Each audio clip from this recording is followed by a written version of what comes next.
안녕하십니까. 6분 커리어 경력변화 전문가 신현종입니다. 이번에 제가 여러분과 한번 다뤄볼 주제는요. 많은 면접 비법을 설명하시는 분들이 계신데 보통은 1분 자기소개서 PR을 잘해서 본인이 면접관을 확 시선을 사로잡아라, 또는 마지막에 하고 싶은 말이 있으면 한번 잘 내가 하고 싶은 말을 전달해서 면접관을 감동시켜라, 이러한 이야기들 제가 좀 이렇게 좀 검색하다 보니까 많이 나오더라고요. 그래서 정말 면접에 평가하는 면접위원들이 이러한 부분들을 실제로 평가하는지 우리가 한번 좀 짚어볼 필요가 있습니다.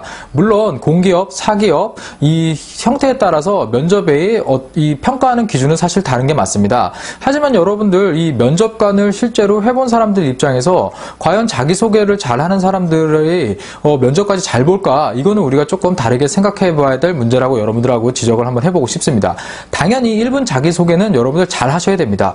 왜냐하면 1분 자기소개를 보통 시키는 경우도 있고 안 시키는 경우도 있는데, 처음 만나서 이 사람하고 대화를 나누고 한번 스피치를 해봐라, 이렇게 기회를 주는 게 바로 1분 자기소개입니다. 이때 어느 정도 잘 되어 있다고 한다면 상당히 좋은 호감을 줄 수 있는 것은 맞습니다. 그런데 다른 지원자들과 똑같이 1분 자기소개를 모두 시키는 기업이라면 당연히 1분 자기소개를 얼마큼 했느냐가 자기의 준비도를 나타내 줄 수도 있겠죠. 그런데 다른 부분에 여러분들이 좀 생각을 좀 초점을 맞춰봐야 될 게 있습니다. 바로 1분 자기소개를 평가를 과연 하는 항목이 있을까? 저는 수많은 회사에 면접관으로 가봤지만 자기소개를 평가하는 항목은 없었습니다. 그리고 여러분들 제가 이런 옛날에 과거 업무를 할 때도요, 이런 걸 평가 항목에 넣진 않았어요. 다만 면접관들이 이 사람한테 한번 왔으니까 긴장도 풀 겸 자기소개도 준비해온 게 보통 있을 테니까 한번 좀 해보자, 이런 의미로 시키는 거라고 여러분들이 조금 이해하시면 좋겠습니다. 그런데 다른 사람들이 잘하는 데 비해서 내가 현저하게 못한다 그러면 당연히 좋은 호감을 줄 수 없겠죠. 반대로 자기소개를 너무 잘했어요. 그래서 면접관이 이 친구 괜찮다라는 판단을 한번 써놓고 질문을 하는데 그 뒤에 대답들이 영 시원찮아요. 그러면 자기소개 하나만큼 잘 준비를 해왔는데 그 뒤에 면접은 조금 아직 역량이 부족하구나, 이런 인상을 오히려 더 강하게 줄 수 있습니다.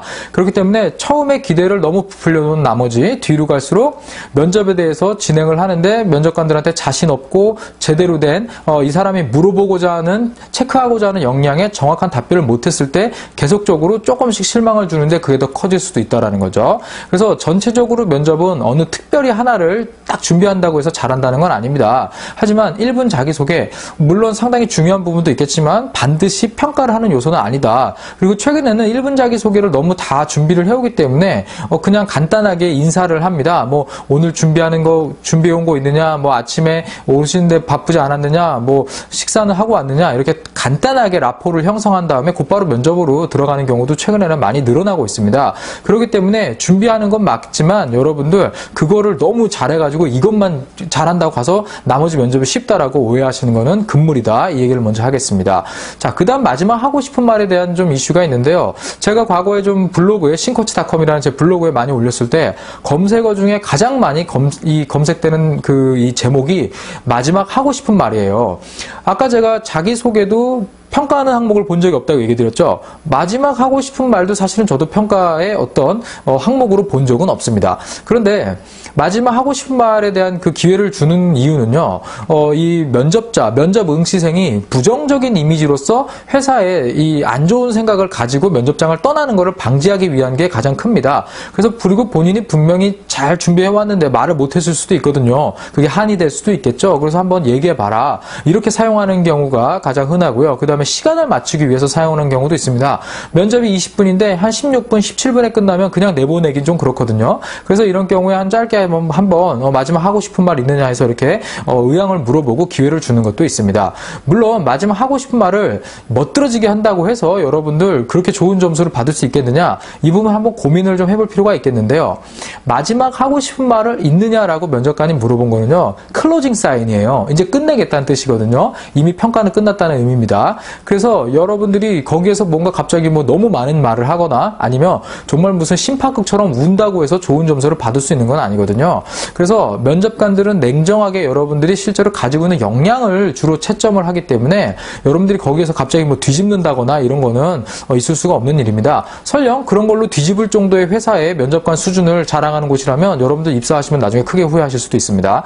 그래서 여러분들 마지막 하고 싶은 말은 이런 경우가 있습니다. 면접관들이 어느 정도 점수를 줬는데 우열을 가리기 어렵거나 동점자 중에서 누군가를 골라야 되는 경우가 있습니다. 그럴 때는 면접관들이 주로 협의를 통해서 붙일 사람 확실하게 붙여주는 뭐 이런 협의가 진행될 가능성도 있거든요. 이럴 때 기억에 남길 수 있는 멘트라던가 이런 것들은 상당히 괜찮습니다. 그래서 여러분들 저는 항상 전국의 대학이나 이런 데 강의를 가서 마지막 하고 싶은 말 어떻게 해야 됩니까? 라는 질문을 받으면 저는 딱 하나만 얘기해 줍니다.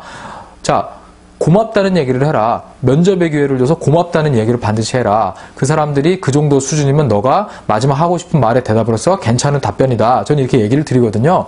자, 여러분들 처음에 들어가서 자기소개를 하는 것, 마지막 말 하고 싶은 걸 해봐라 했을 때 대답하는 거 모두 다 준비를 하시는 건 맞습니다. 하지만 이게 갑자기 나의 채용 결과를 갑자기 뒤집거나 어떤 특별한 스킬은 아니다. 그리고 면접에 대해서 그냥 기본적으로 준비하는 상황이다. 이런 거 여러분들이 생각하시면서 잘 면접을 준비하셨으면 좋겠습니다. 물론 여러분들 면접 자기소개서 쓰고 인적성 검사 준비하는 것도 중요하지만 결국 면접을 넘어야 합격이거든요. 그래서 여러분들 이러한 부분 참고하시면서 면접 준비하셔가지고 평소에 면접을 잘 연습하신 분들이 결국엔 좋은 결과를 얻습니다. 오늘도 여러분들 한번 고민해 보시면서 나의 면접 스타일은 어떤가, 내가 어떤 질문에 좀 강점이 있고 약점이 있는가 한번 고민해 보시면 좋겠습니다. 네, 여기까지 제가 여러분들 면접 이야기를 나누는데요. 여기서 마치도록 하겠습니다. 네, 6분 커리어 경력 변화 전문가 신현종이었습니다. 감사합니다.